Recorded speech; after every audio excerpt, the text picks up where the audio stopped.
గెలుపులు ఓటములు తాత్కాలికం. అప్పుడప్పుడు ఎదురు దెబ్బలు తాకుతూ ఉంటాయి.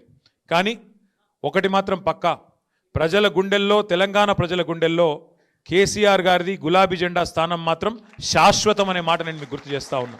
గెలుపోటములతో నిమిత్తం లేకుండా, గెలుపుతో ఓటమితో సంబంధం లేకుండా మన ప్రయాణం ఇట్లే కొనసాగాలి.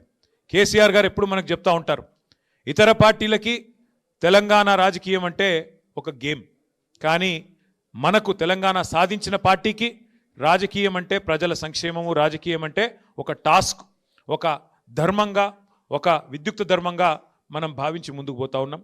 కాబట్టి ఈ ప్రయాణంలో అలుపెరుగని బాటసారులా ముందుకు నడుస్తున్న మా కార్యకర్తలందరికీ పేరు పేరున శుభాకాంక్షలు తెలియజేసుకుంటూ, ఈ సంవత్సరం, ఈ 2026 సంవత్సరం ఒకవైపు పోరాటాలని కొనసాగిస్తూనే మరొక వైపు పటిష్టమైన సంస్థాగత నిర్మాణం కూడా చేసుకోవాల్సిన అవసరం ఉంది. కాబట్టి పోరాటము, నిర్మాణము రెండింటినీ ఆలంబనగా చేసుకొని ముందుకు సాగుదాం. ఈ ప్రయాణంలో నాకైతే సంపూర్ణమైన విశ్వాసం ఉంది, మనం విజయం సాధిస్తాం. ఎందుకంటే ధర్మం మన వైపు ఉంది, న్యాయం మన వైపు ఉంది, నిజాయితీ మన వైపు ఉంది. ఇవాళ రెండు పార్టీలు ఒకటై మన మీద కత్తులు దూస్తున్న సందర్భాన్ని మీరు చూస్తూ ఉన్నారు. కేంద్రము, రాష్ట్రము, ఆ రాష్ట్రంలో కేంద్రంలో ఉండే రెండు పార్టీలు ఇవాళ ఒకటై, ఒక జట్టై మనను తుదముట్టించే ప్రయత్నం చేస్తున్న విషయం కూడా మీ అందరికీ అర్థమవుతానే ఉంది.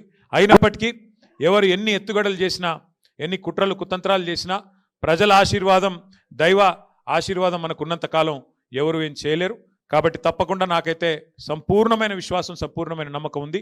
2028 సంవత్సరంలో తిరిగి మన నాయకుడు కేసీఆర్ గారిని ముఖ్యమంత్రిగా చూడడమే మనందరి లక్ష్యంగా, మనందరి ధ్యేయంగా కలిసికట్టుగా ముందుకు సాగుదాం.